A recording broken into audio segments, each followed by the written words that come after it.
Magandang araw po sa ating lahat mga ka-agri. And nandito po tayo ngayon sa aming unang area kung saan ay nandito po yung aming mga alagang kambing. So ayan po sila, pinakawalan ko na sila. Yung may anak yun na po, medyo malaki na. So dito po kami unang nag-alaga ng aming mga alagang manok. So yung ating mga pabahay, and dito po nanggaling yung ating breeding area. Tsaka yung dalawang kulungan ay dyan po nanggaling. So ayan, pinakawalan ko na yung mga kambing natin. So nandito tayo ngayon para magpakain ng ating mga alaga. And para may check na rin po sila dahil marami pa tayong alaga dito. So nandito yung ating mga alagang kambing, tupa. So yung mga tupa natin nasa taas na siguro mga kagli. Hindi ko na makita kasi open lang kasi sila. Hindi naman sila maselan sa pakit. Itong kambing lang ang pinapalabas natin ng alas 10. Kasi alam niyo naman ang kambing is medyo prone sila sa pagkatae. And ito na po yung ating mga ibang alagang native na baboy. Yung nasa gitna po, yun po yung kakawalay. Bali, nakaka-recover na po yung katawan niya. And yung nasa likod niya is parang buntis na rin po kasi nasampaan na yan. Medyo gumaganda na yung pangangatawan. And ito yung ating bulugan. So, nandito po yung ibang native na baboy natin.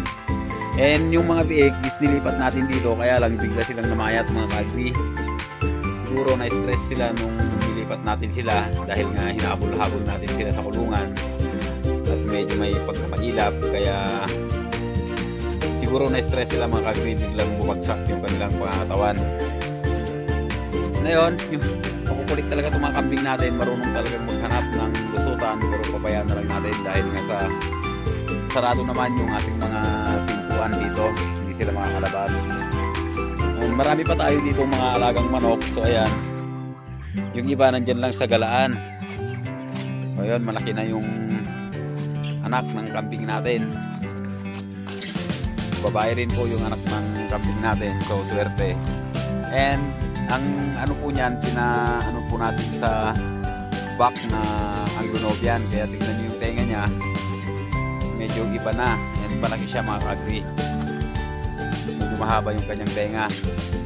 And dito na po dati yung area kung saan nandito po yung aming mga heritage chickens. Naging madamo na rin po mga kagri.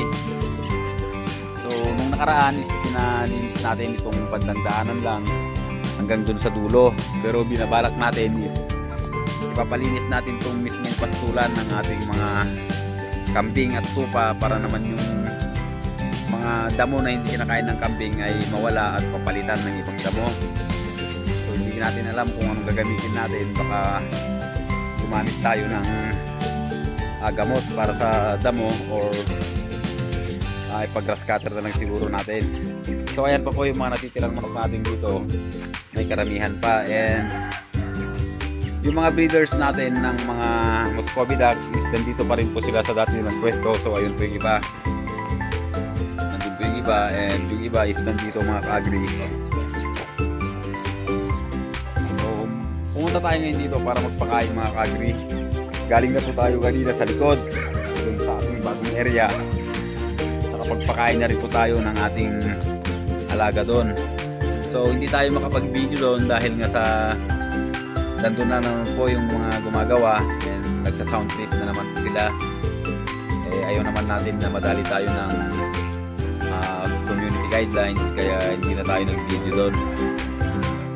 So laki na po ng pagbabago ng aming ng aming lumang area. So napakadamo na po mga ka-agri.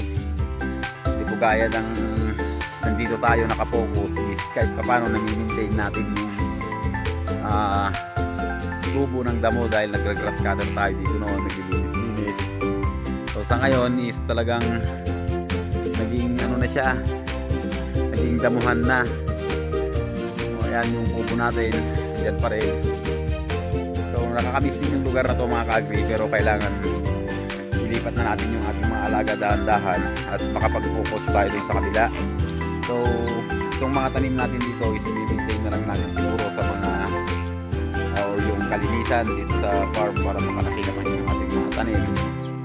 And yung ibang ano dito babaklasin natin mga ka-agri, pabahay. So parang nag-ano na itong ating baboy, malapit na kasing mga ka-agri. So maamo po yung mga manok natin dito, gaya din po ng mga alaga nating manok doon.